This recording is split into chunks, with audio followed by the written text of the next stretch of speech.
Legendary rapper Pharoahe Monch has teamed up with drummer Daru Jones and guitarist Marcus Machado to form the group 13. This group has an album coming out in January titled A Magnificent Day for an Exorcism, and to accompany their announcement, they dropped a new single titled Fight, featuring Cypress Hill. Now, with a title like Fight and a feature like Cypress Hill, I'm pretty sure you know what you're in for, but let's go bar for bar and break down these lyrics. So the track starts off with, "Now I don't know what you've been told, but it sounds satanic to me. Bodies left cold in the streets to die, and all the children in misery." And I say, "Na na na na na na na," and he just does that bit. It's interesting to start off with this because it sounds kind of sing-songy, but then satanic at the same time. I think he is just saying this in reference to what's going on, because if you're watching the video as well, they're driving in a car. The three of them are wearing these spooky-ass scarecrow masks, and then there's a fourth person in the car with them wearing just a regular ski mask. Now, it's not clear at this point in the video where they're going, but I think you can kind of get an idea just based off of there's something satanic happening, bodies are left in the cold in the streets, and children are in misery. Sounds familiar, to say the least. This then goes in the chorus. "Fight, fight, the dudes and the cops. The dudes don't win, the dudes get shot. The dudes get mopped, the dudes get knocked, the dudes get popped, they get dropped. Fight, fight, the dudes and the cops. The dudes don't win, the dudes get shot." This could be seen two ways, just the chorus, I mean. I'm gonna go with the idea that it's people chanting, when you're in a schoolyard fight, people are fighting, they're like, "Oh, they're fighting, hey, this dude and the cops is fighting." So it's kind of like that, I think. So they're like saying, "Yo, there's this fight happening," and it's not even like a real physical fight, I would say, necessarily. It could really just be alluding to protests, which is a fight in its own because you're kind of fighting to change things, but the authority figures may not see it that way, and they decide to start shit, to say the least. Another option could be just that he's referring to others who are with the cops. So he's saying, "Yo, fight them and the cops," because they're not for the cause, essentially. Like, these dudes are gonna get beat up. But if we're going to the original idea that I had, he's basically just saying, like, they don't win. Like, the people who are protesting just aren't winning yet. Like, they are getting beat up, they're getting dropped, getting popped. Like, they're just trying to make some change and nothing happens. Or nothing good has come of it yet. Like, obviously there's attention being drawn to it, but the police are still killing people and basically inciting riots. This then goes into the first verse. "Basically, this is a metamorphosis of the Matrix. Allow me to morph into Morpheus and escape with metaphysical laws so lost and sacred, they'll transform in front of your eyes and shapeshift." Basically, he's just saying this is a metamorphosis, like a transformation of the Matrix. So we are in the Matrix. And he is transforming into Morpheus to basically fight and kind of explain what's going on, but also to escape the Matrix using metaphysical laws. I mean, the Matrix is this whole thing, so I'm not going to go into that and explain it, but basically he's using metaphysical laws to escape from the Matrix to basically lead some change, like the metamorphosis. While we fight over who the true father of Christ is, we're suffering inside of an economic crisis. The children of the soul of the righteous turn back into black vampires, lost and lifeless. You better protect your neck, and I'm not talking about Wu-Tang or ISIS. So while people are arguing about things that could be seen as less important, like the true father of Christ, there's suffering going on that's within its own economical crisis. So basically we're going from big brain thinking, who is the father of Christ? But then we kind of go more focused into what's actually happening right now. Like, yo, what's going on with the economy? But then we go even further and there's suffering because the economy isn't for everyone. Like, it's not working for everyone. Like, there's a lot of people who are less fortunate and just cannot survive because of how the economy is set up right now. The children of the soul of the righteous. So all the good children, or all the children who are of those righteous figures who are basically in these protests trying to incite some change or to, hope for something better for their kids. They are going to turn, like the kids are going to turn into vampires unless this happens, because like they need something to happen. Like once they turn into vampires, they become lost and lifeless because vampires are essentially undead, and you better protect your neck. Like that's just always a good thing. Him saying you better protect your neck is obviously not in reference to Wu-Tang Rises, although that is a fun way to throw it out there. But it's more, I think, in line with saying, yo, these people are out there and they are going to lynch us. This hasn't really been, I guess, reported on as frequently as it should, but it has happened. And, all of the people who just don't care, I guess, are deeming them suicides, which is, not the case. They'll pick you out of the crowd on some Price is Right shit, burning cross, water hose, dogs and nightsticks. They'll pick you out of the crowd. So if we're looking at a protest, they're going to pick out, more than likely, the black people. And they're going to, they're picking you out on some Price is Right shit. Like, you could even just not even be, like, excited or be the main focus, but you get picked on. Like, you are the one that's get called on to come up. But I don't think this is necessarily him talking about cops, but just people in general. They're like, who are, I guess white people who are more racially inclined than others because of the water cross line, or burning cross line. But then it could be police again because of the water hose, dogs, and nightsticks.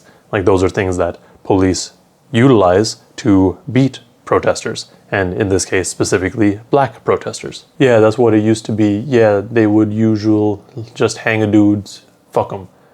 Now they don't have the time to decorate the trees, so they buck them, fight.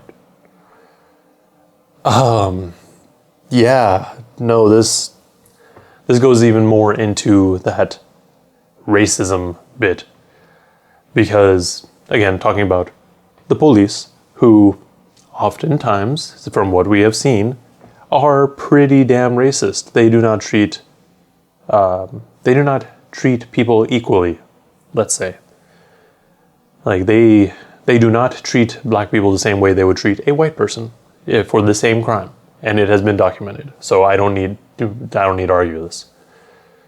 But basically, that's what it used to be. Back in the day, they would hang black people, but now they don't have the time to do so, so they just buck them, which is where the water hose, dogs, and nightsticks line comes in.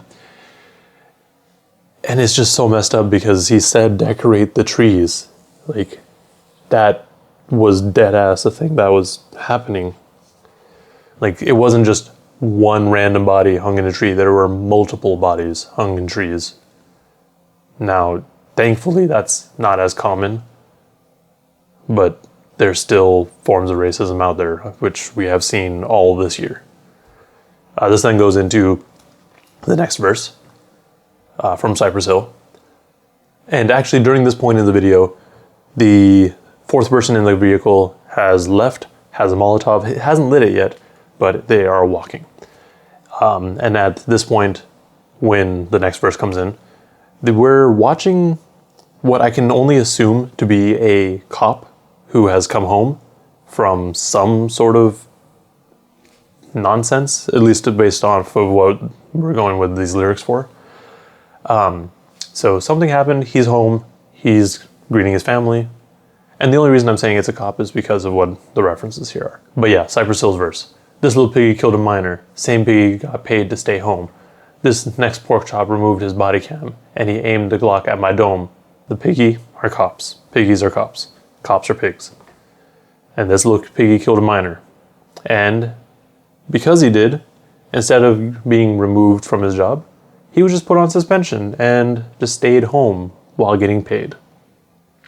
And then this next pork chop removed his body cam as he aimed his gun to someone's head. What the fuck?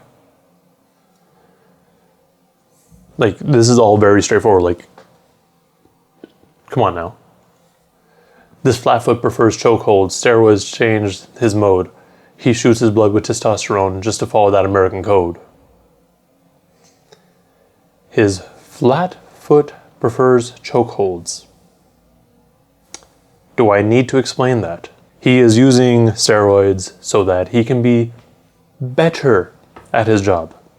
So he can be more physically fit to perform his duties. And it's all because he's trying to follow the American code. Anyways, this then goes in the chorus again, same as before.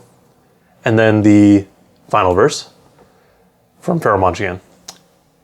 You heard of the murders in Ferguson, the nerve of them never protecting and serving them. It's worst when the Tuskegee experiments, inserting them with syphilis close to the curtain on them. You heard of the murders in Ferguson. And it's ridiculous because the nerve of them never protecting and serving them. The police are supposed to protect and serve, but instead they are doing the harm.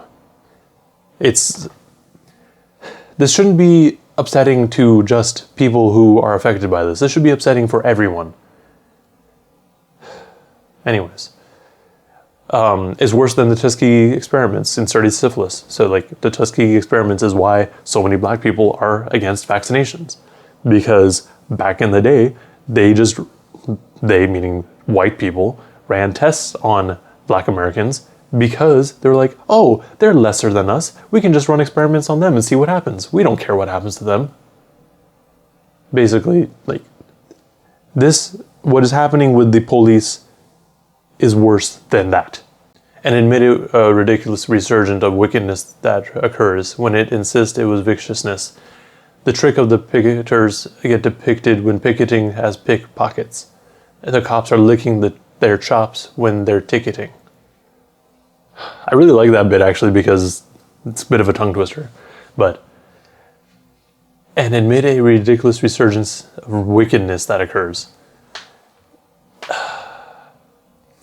This is again like talking about how people are reacting to these things. Like people are like, oh wow, I can't believe people are going so wild again.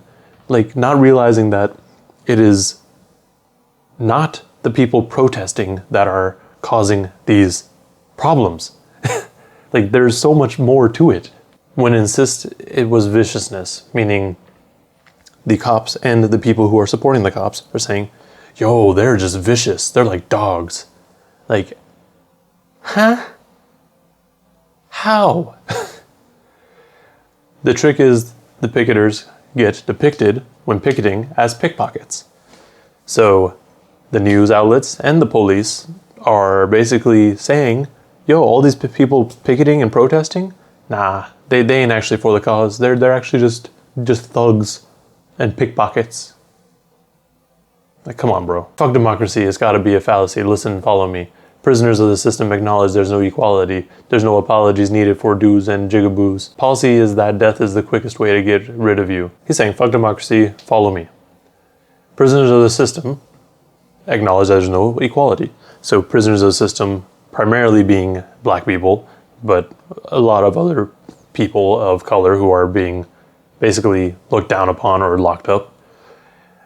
Like, you know that there is no equality. Like, you can see it. Like, people of color are constantly acknowledging that their white counterparts are better off because white America prefers white people. I mean, that's just how it is, unfortunately. But we gotta work to change it. Policy is that death is the quickest way to get rid of you. So we gotta get rid of y'all. So 1 for the Insta, 2 for the Tushin, 3 for the forefathers that had a revolution and fought. Now that the war is cerebral, let me prognosticate on the mic like Ezekiel and fight. So basically, he's chanting 1 Insta, 2 Tushin, 3 for everyone who had the revolution and fought. And now this war is not necessarily just a physical war, it's in your heads. Like, you need to educate these people and basically have a war of words. But I don't know that that's going to be enough, to be completely honest. Like, way more needs to happen. But now that it's cerebral, he's going to prophesize on the mic like Ezekiel and fight back. And then we get the chorus again, and that's it.